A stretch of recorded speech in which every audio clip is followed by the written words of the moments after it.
Greetings from the Ozarks. This is Willie, and we're ready for our February the 12th lesson in the Course in Miracles workbook for students. From the original edition, lesson 43, God is my source. I cannot see apart from Him. God is my source. I cannot see apart from Him. Perception is not an attribute of God. His is the realm of knowledge. Yet He has created the Holy Spirit as the mediator between perception and knowledge. Without this link with God, perception would have replaced knowledge forever in your minds. With this link with God, perception will become so changed and purified that it will lead to knowledge. That is its function as the Holy Spirit sees it, therefore that is its function in truth. In God you cannot see. Perception has no function in God and does not exist. Yet in salvation, which is the undoing of what never was, yet in salvation, which is the undoing of what never was, perception has a mighty purpose. Made by the Son of God for an unholy purpose, it must become the means for the restoration of His holiness to His awareness. Perception has no meaning, yet does the Holy Spirit give it a meaning very close to God's. Healed perception becomes the means by which the Son of God forgives His brother, and thus forgives Himself. Let's read those last two sentences again. Yet does the perception has no meaning.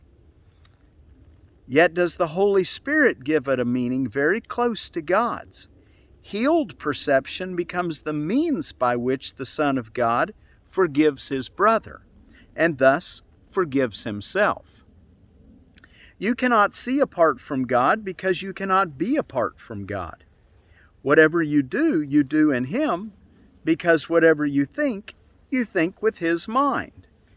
If vision is real, and it is real to the extent it shares the Holy Spirit's purpose, then you cannot see apart from God. 3 5-minute practice periods are required today, one as early as possible and another as late as possible. The third may be undertaken at the most convenient and suitable time which circumstances and readiness permit. At the beginning of these practice periods, repeat the idea to yourself with eyes open. Then glance around you for a short time, applying the idea specifically to what you see. 4 or 5 subjects for this phase of the exercises are sufficient. You might say, for example, God is my source. I cannot see this desk apart from Him. God is my source. I cannot see that picture apart from Him. God is my source. I cannot see that hickory tree apart from Him. Okay, you got the idea. So we're going to start our 5-minute practice 3 times today. We're going to start it with our eyes open and say, God is my source. I cannot see this, and then name a few things that are in your presence. And just spend, a few seconds on this. I think he says bring up 4 or 5 subjects. And then, although this part of the exercise period should be relatively short, be sure that you select the subjects of this phase indiscriminately, without self-directed inclusion or exclusion. For the second and longer phase of the exercise period, close your eyes. Repeat today's idea again. God is my source. I cannot see apart from Him. And then let whatever relevant thoughts occur to you add to the idea in your own personal way. Thoughts such as, and here's some examples, I see through the eyes of forgiveness. I see the world as blessed. The world can show me myself. I see my own thoughts, which are like God's. Or any thought related more or less directly to today's idea is suitable. The thoughts need not bear an obvious relationship to the idea, but they should not be in opposition to it. If you should find your mind wandering, If you begin to be aware of thoughts which are clearly out of accord with today's idea, or if you seem to be unable to think of anything, open your eyes, repeat the first phase, and then try the second phase again. Do not allow any protracted period to occur in which you become preoccupied with irrelevant thoughts. Return to the first phase of the exercises as often as necessary to prevent this. So if you find your mind wandering, or if you feel like you're in opposition to what, just stop and open your eyes again, look around, use the first phase, which is God is my source, I cannot see this, and name an item. Do that 2 or 3 times, then close your eyes and begin again. God is my source, I cannot see apart from Him, and let relevant thoughts come into your mind. And if not, you can do the same thing we learned yesterday. You can just repeat the idea for several times slowly, and leave some quiet pauses in between as best you can, and allow things just to surface and come to your awareness. In applying today's idea in the shorter practice periods, the form may vary according to the circumstances and situations in which you find yourself during the day. When you are with someone else, for example, try to remember to tell him silently, God is my source, I cannot see you apart from Him.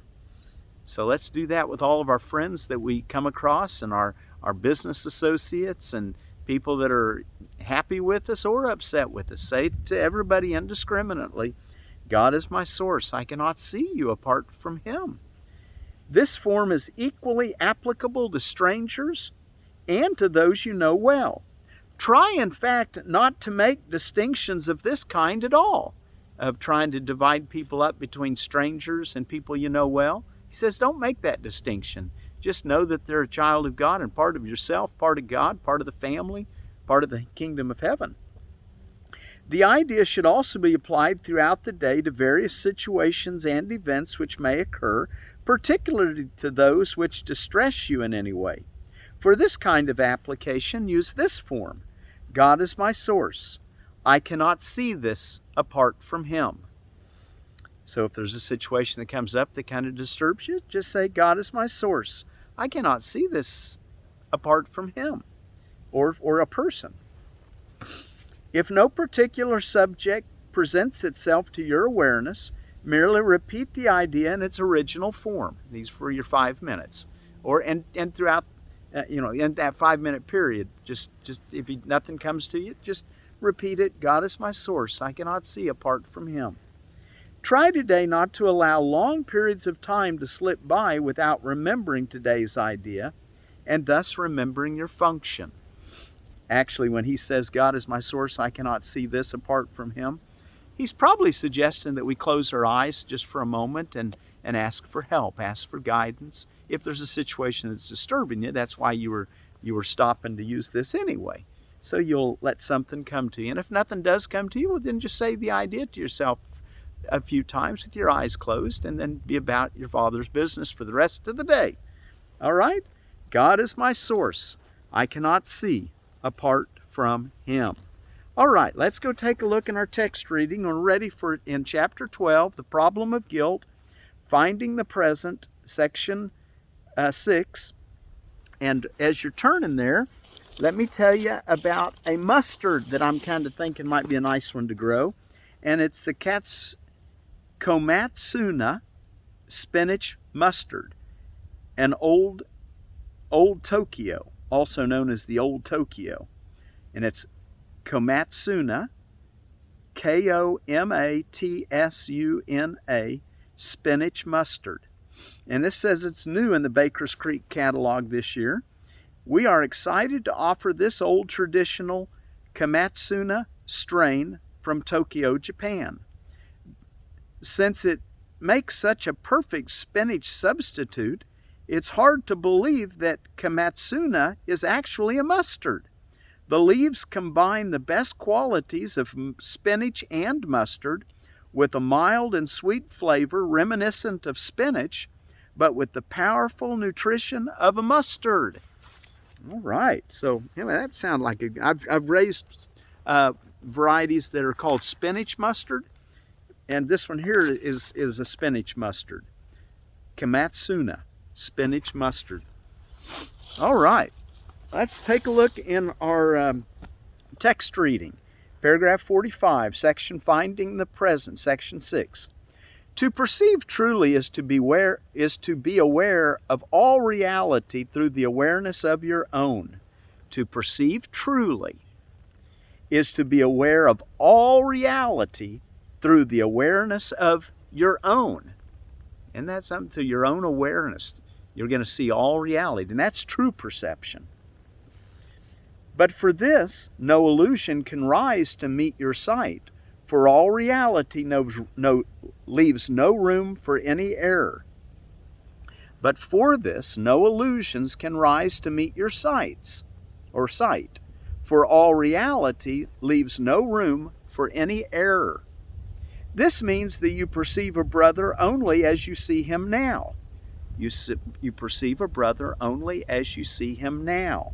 His past has no reality in the present, and you cannot see it. Your past reactions to him are also not there. And if it is to them that you react now, you see but an image of him which you made and cherish instead of him. Wow. In your questioning of illusions, ask yourself if it is really sane to perceive what was now. Is it really sane to see what is in the past as if it's in the present? What was now? If you remember the past as you look upon your brother, you will be unable to perceive the reality that is now. Well, we don't want to get caught in that, do we? And yet we've probably been there most of our lives in this world, and we're learning to see another way of seeing the world, another way of seeing our brothers by staying in the present, not bringing our past perceptions and what we thought were their sins and errors and mistakes and shortcomings. Don't even let them. This is what we're trying to learn to do, and let's try and encourage each other to do it now. Paragraph 46. You consider it natural, and that word in natural is in quotes. You consider it natural to use your past experience as the reference point from which to judge the present. Yet this is unnatural because it is delusional. When you have learned to look upon everyone with no reference at all to the past, either his or yours, as you perceived it, you will be able to learn from what you see now. For the past can cast no shadow to darken the present unless you are afraid of light. Let's not be afraid of light. Let's just let vision take its place. And that God is my source, I cannot see apart from him. Let thy eye be single, and thy whole body will be full of light. That's the way Jesus said it back 2,000 years ago. For the past can cast no shadow to darken the present unless you are afraid of light. And only if you are would you choose to bring this darkness with you, and by holding it in your minds, see it as a dark cloud that shrouds your brothers and conceals their reality from your sight. Paragraph 47. This darkness is in you. This darkness is in you. The Christ revealed to you now has no past, for he is changeless, and in his changelessness lies your release. For if he is as he was created, there is no guilt in him. No cloud of guilt has risen to obscure him, and he stands revealed in everyone you meet because you see him through himself. We want to look at all our brothers through the eyes of Christ in the present moment. No past to come to shadow it. To be born again is to let the past go and look without condemnation upon the present. Whoa, listen what he says born again is all about. To be born again is to let the past go and look without condemnation upon the present. For the cloud, that's probably a key idea we ought to all take with us and keep close to us. To be born again is to let the past go and look without condemnation upon the present.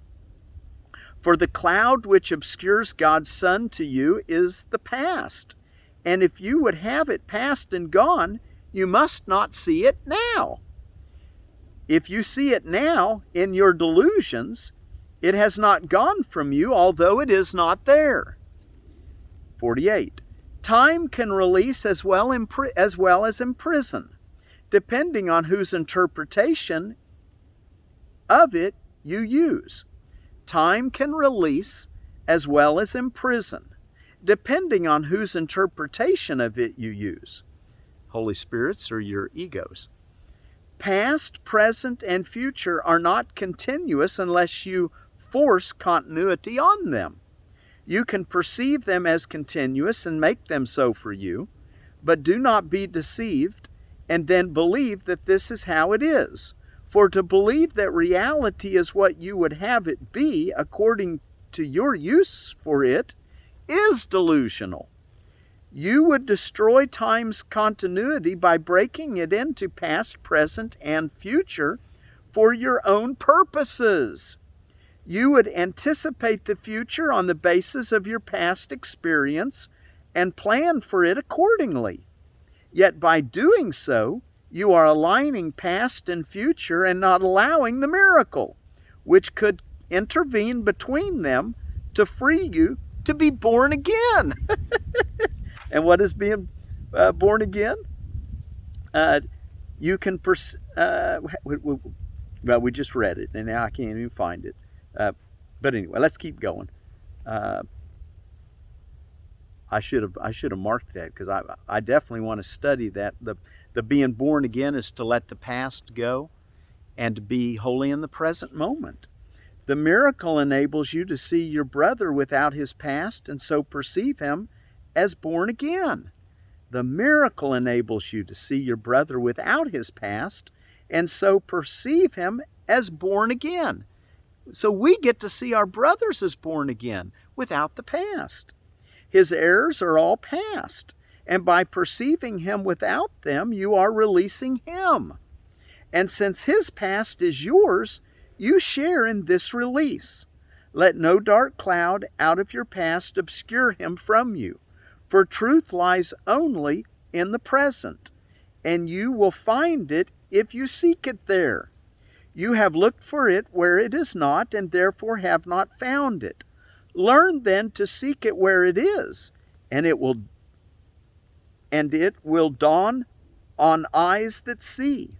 Your past was made in anger, and if you use it to attack the present, you will not see the freedom that the present holds.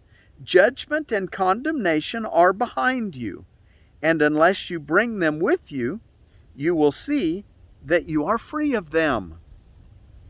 Look lovingly, paragraph 50, look lovingly upon the present, for it holds the only things that are forever true. Look lovingly upon the present, for it holds the only things that are forever true. All healing lies within it, because its continuity is real. It extends to all aspects of consciousness at the same time, and thus enables them to reach each other.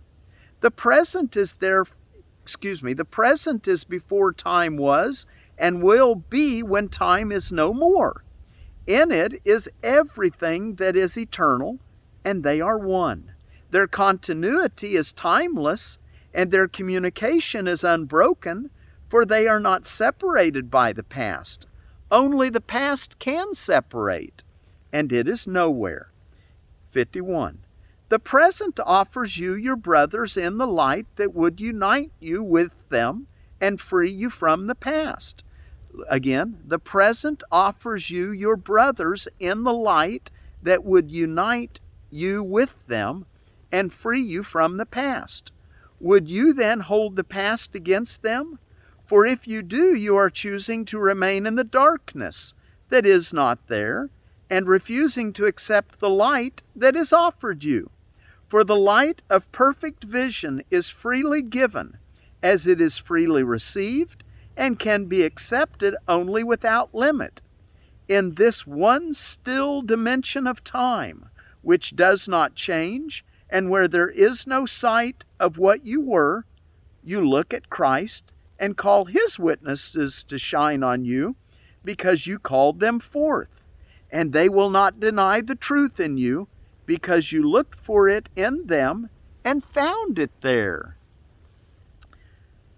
Okay, well, let us stop there for today, and tomorrow we'll pick up on paragraph 52. All right? And once again, for our lesson today, God is my source. I cannot see apart from him. I want you to go away thinking about that idea. God is my source. I cannot see apart from him. Keep that close to you all day today. Use it as a quick restorative if you get tempted to think that you're in or that you want to condemn someone and see them in their past. Remind yourself, God is my source. I cannot see apart from him. And be sure to do your 3 5-minute practice periods today. If you might go back and refresh Howard to do it. We're going to do it, start with our eyes open and look at some and name a few things. Then we close our eyes and let related thoughts come to us that have to do with God is my source. I cannot see apart from him. And then just think about that throughout the day, repeatedly. As much as you can, just keep bringing up that idea in all the situations of your day. Say to yourself, God is my source. I cannot see apart from him. Or you might even say, God is my source. I cannot see apart from you. Let it be a prayer. God is my source. I cannot see apart from him.